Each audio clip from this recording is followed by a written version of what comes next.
สบายดีนะสิมาเฮ็ดปลูกผักต้นอ่อนเนาะตอนนี้สิมาปลูกผักกันมักทั่วลันเตาหรือมักทั่วตัวเหมียวเนาะที่ภาษาไทยเพิ่นฮ้องกันเนาะอันนี้มันเฮาได้เอามาลงถาดแล้วเนาะซึ่งว่าเบื้องต้นเขาก็แกนไปแช่น้ำเนาะ12ชั่วโมงแล้วก็มาห่อใส่ผ้าอีก12ชั่วโมงให้แกนพอแตกออกมาคือจังซี่เนาะ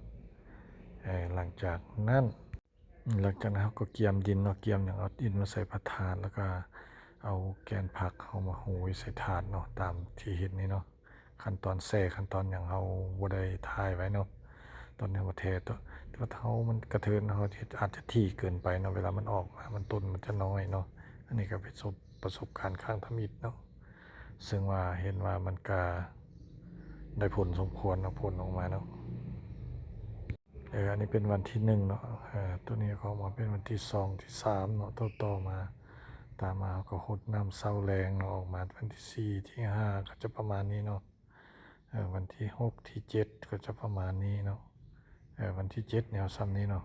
เราเริ่มตัดวันที่7เนาะออกมางามแบบนี้แหละรายละเอียดขั้นตอนต่างๆเนาะมันอาจจะเอาลงเป็นแต่ละลำดับเนาะนับแต่แทรกแกนแทรกอย่างเนาะแล้วสิเฮ็ดใหม่ขึ้นเด้อเบิ่งตัวนี้ไปก่อนขอบใจ